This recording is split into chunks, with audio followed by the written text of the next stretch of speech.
This is Mountaintop History, a podcast produced by the Thomas Jefferson Foundation at Monticello. Mountaintop History brings forward meaningful stories from this historic home and plantation, from the past and from the present. My name is Kyle Chattelton. And I'm Olivia Brown. Thank you for joining us. We hope you'll learn something new.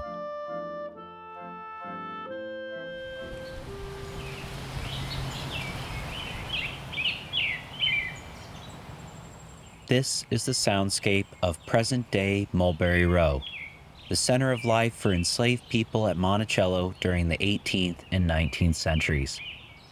Back then, we might have heard the sounds of Joseph Fawcett hammering metal at the nailery, of spirituals being sung at John and Priscilla Hemmings's cabin, and, occasionally, the crack of a whip in the hands of Overseer Gabriel Lilly.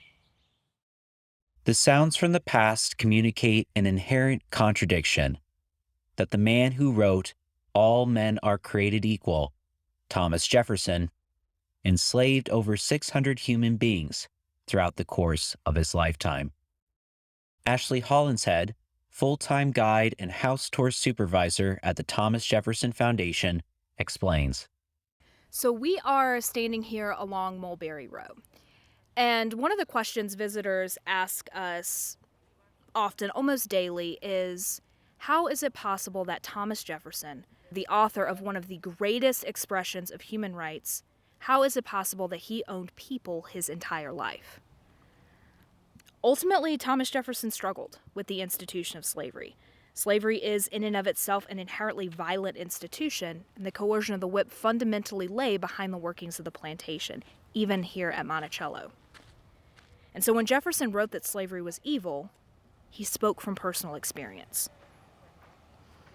And yet, as certain as Jefferson was that slavery was wrong, he was equally certain in his ideas of a racial hierarchy, which placed white Europeans at the top, Native Americans in the middle, and people of African descent at the bottom.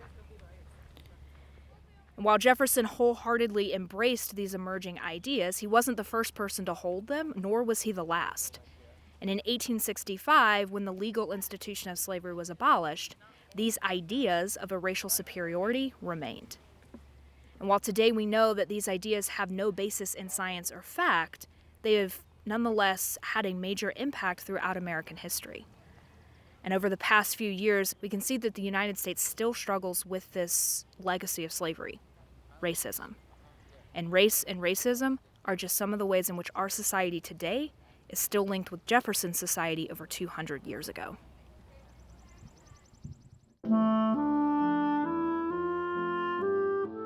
This has been another episode of Mountaintop History, a collaboration podcast between WTJU and the Thomas Jefferson Foundation.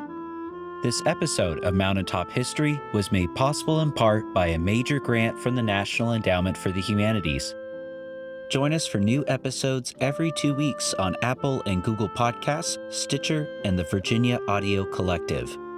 To learn more about Monticello or to plan your next trip, visit us online at monticello.org.